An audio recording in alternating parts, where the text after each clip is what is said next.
एक बार फिर से स्वागत है। जय जोहार। आपको और आपके सभी दर्शकों को राम राम, जय जोहार। अरुण साहब जी, जो छत्तीसगढ़ का राज्य गीत है उसमें एक पंक्ति है कि छत्तीसगढ़ ला गाथा गावत है संसार। और मुझे लगता है कि आज तो वाकई में छत्तीसगढ़ की गाथा पूरी दुनिया गा रही है। और आज जिस बात का जिक्र मनोज सर कर रहे थे कि राष्ट्रपति से आप सम्मानित होकर के आए हैं, आधा दर्जन से ज्यादा पुरस्कार आपने हासिल किया है, कैसे ये संभव हो पाया?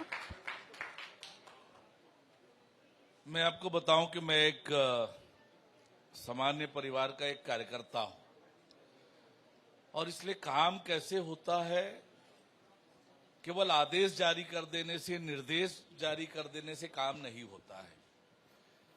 काम के पीछे पूरी ताकत और ऊर्जा लगानी पड़ती है।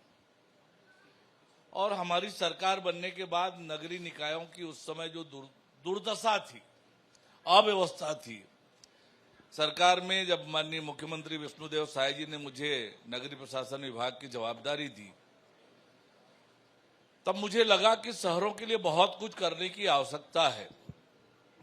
तब मैंने सबसे पहले तय किया कि सभी अधिकारियों से कहूं कि सवेरे 6:30 बजे निकलकर शहर का भ्रमण करें और शहर के सफाई से लेकर विकास के काम आदि कामों पर नजर रखें, मुआवना करें और उसके बाद फिर कार्यालय में आकर काम करें।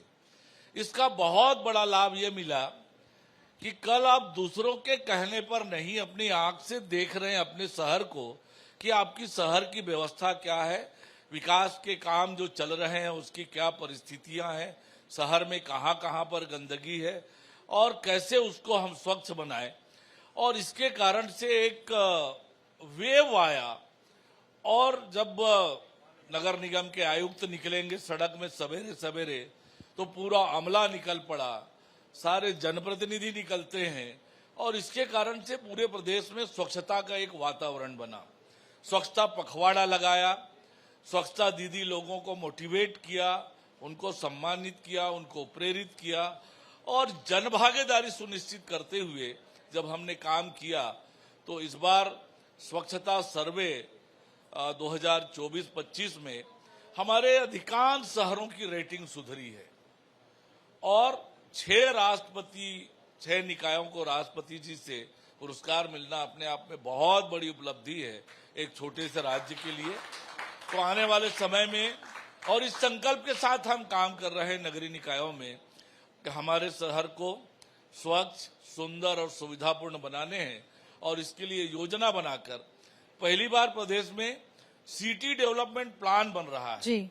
अब तक शहरों का अव्यवस्थित विकास होता था, तो मैंने कहा कि अब विकास प्लान करके करेंगे। तो सिटी डेवलपमेंट प्लान सभी शहरों का हम बना रहे हैं, उसके अनुरूप काम करेंगे और इस नाते हमारा शहर स्वच्छ, सुंदर और सुविधापूर्ण बने, ये लगातार काम कर रहे हैं और इसमें जन भागीदारी भी लगातार सुनिश्चित हो रही है। हमारे निकायों के जो निर्वाचित जनप्रतिनिधि हैं वो लगातार मेहनत कर रहे हैं, सहयोग कर रहे हैं और उसके कारण से ये बड़ा अचीवमेंट मिला है। तो मैं सभी छत्तीसगढ़ वासियों को, सभी निकाय के जनप्रतिनिधि और जनता को बहुत बधाई और शुभकामनाएं देता हूं कि आप सबके मेहनत से छत्तीसगढ़ को बड़ा सम्मान राष्ट्रपति जी के हाथों मिला है। बिल्कुल। और आपने जैसा कहा कि जन भागीदारी बहुत आवश्यक है और छत्तीसगढ़ की जनता भी स्वच्छता को लेकर के बहुत सजग रहती है और इसी वजह से हर एक क्षेत्र में वो छा जाती है। इसी वजह से कहा जाता है कि छत्तीसगढ़ या सबले बढ़िया।